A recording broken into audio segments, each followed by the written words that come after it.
Well, my name is Benedict Osu, still here on the AM show, and we'll do some sports this time. Now, we have to go straight into the sports news. And former Black Stars striker Junior Agogo, in a touching interview with the BBC, has revealed that he is no longer in contact with some of his former international teammates and friends since he suffered a stroke in 2015. Agogo, who is now 38 years, says his troubles with speech following the illness has left him lacking confidence and socially isolated. Now, some 2 years after suffering a stroke, former Ghana international Junior Agogo is still struggling to speak. The 38-year-old, who played in the Premier League with Sheffield Wednesday and with Ghana at the 2008 Africa Cup of Nations, now lives in London with his mother, and he rarely ventures out of a home that is testament to his playing career. In a documentary on his condition called aphasia, Agogo was asked if he gets anxious when trying to find words.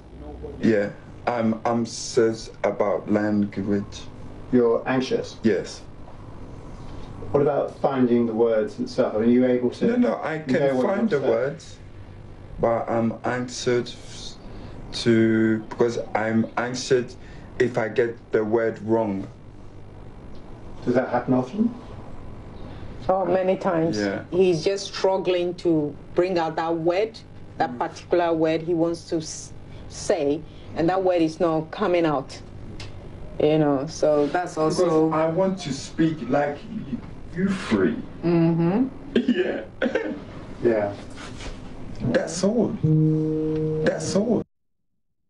So that was Junior Agogo. You remember him during the 2008 Africa Cup of Nations here in Ghana, where he became a household name during that very tournament. Well, one of his teammates at that very tournament was Richard Olele Kingston. Now, Kingston is so sad with the current situation of his friend, and for him, he never abandoned Agogo but lost contact with him. I might say, me personally, he's my good friend when we were in the national team, especially 2008. We were together as a good friends, but along the line, I lost his contact, and I also feel sorry for him. You know, sometimes when you have friends from the beginning and you think these are your friends, and later they betray you like this, it's very, very painful. So I would like to apologize to some of the players, because some of them also talk to him. So those who don't have the privilege to talk to him, I will take the opportunity to stand on behalf of them to apologize to Agogo and his family. So that was Richard Olele Kingston, former Black Stars goalkeeper. Now he's a goalkeeper trainer of the Black Stars team. We'll have to do some more and still stay on the low coast. And you remember few months ago, GFA President Kwesi Nyantakyi noted clearly that he will not seek re-election when his tenure as FA President comes to an end in 2019. Well, since then, names of possible successors have come up. Well, some have mentioned Ketu Kweku's name. He is chairman of the MTN FA Cup Committee and also doubles as a member of the Ghana Football Association Executive Committee. Well, other names as well, notably GFA Vice President George Ifriye, his name has also come up. Well, recently, one name came up, Vincent Sowah Odute. Now, he is a member of parliament and also a deputy minister in the Akufo-Addo administration, and he was the man who contested President Nyantakyi in the last 3 elections. Well, over the weekend, he was at the Tamale Stadium to see the game involving Kumasi Asante Kotoko and Accra Hearts of Oak. That was the MTN FA Cup final. And after that, my colleague Ridwan Ibrahim Asante caught up with him and asked him if he was still interested in contesting for the GFA presidency. This is what he had to say. Vincent, are you interested in contesting the Ghana FA elections in 2019? Not at all. No, I'm not interested. I'm sure you know I'm now part of government. I'm helping His Excellency the President to manage the country. I'm helping my Honorable Minister Eslawusu to manage the communication sector of the country. Of course, I'm a director of Accra Hearts of Oak, and I'll contribute my quota from that angle as well. I'm hoping that we'll be able to see someone who is more, or someone who is coming to ensure that we take football to another step where my good friend Kwesi Nyantakyi has taken it. We need to move up. He's done his best. He's done his best. But if we want to make this football to be fit for purpose, to provide entertainment, to make people who invest in football get genuine return on their investment, we need to take football to a different level than what it is now. It's a pleasure speaking to you. Congratulations. So that was Vincent Sowah. He is a former managing director of Accra Heartfolk, but still a board member now with the Akufo-Addo administration, and he's ruling himself out of the Football Association's presidency. Now, we have to do some more into the English Premier League. And yesterday, Christian Achi's Newcastle United lost by a goal to 0 to Burnley.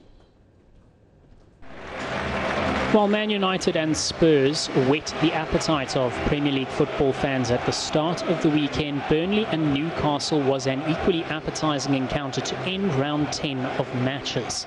Close to the 10-minute mark of the match, Christian Atsu got on the end of Jack Cork's failed clearance but could only send the ball into the crowd. John Joe Shelvey was next to try his luck for the Magpies, stinging the palms of Claret's keeper Nick Pope. The final chance of the half fell to the hosts as Robbie Brady's cross went just wide off the head of Ashley Barnes. The teams came out of the break still locked at 0-0, and it was not long until Pope was once again called into action. Sean Dyche's men had seen precious little go their way in terms of shots and the saves column in the game until 3/4 of the way through the match. It must be! It is from Jeff Hendrick. Finally the breakthrough. He had time for a touch and saw an open goal. Newcastle probed for an equaliser, but they were unable to crack the Burnley defence, particularly the assured reflexes of Pope, as the Clarets held on to claim all 3 points. So Newcastle yesterday lost 1-0 to Burnley in that English Premier League game. Well, tonight we've got UEFA Champions League matches, and as many as 8 games will be played in from Group A up to Group D. Well, Bayern Munich obviously will be in action later tonight, and they travel away to play Celtic. Well, what an amazing form they have been in since their arrival of Hankins as interim manager. They've not lost any game so far, and going into that game, they anticipate they are looking for it to get in a win against Celtic. So the Bayern Munich-Celtic game is one of many matches that will be played later tonight in the UEFA Champions League. We've got the full fixtures for you. Basel will be up against CSKA Moscow, with Manchester United. They'll be at Old Trafford where they'll play against Benfica. Then we'll have Celtic, Bayern Munich, as well as Paris Saint-Germain will take on Anderlecht, and Atletico Madrid Qarabag is also happening later tonight with Roma, Chelsea. Chelsea are going away to play Roma in Italy. Then we'll have Olympiacos Barcelona, Barca also going away. Then Sporting will play host to Juventus.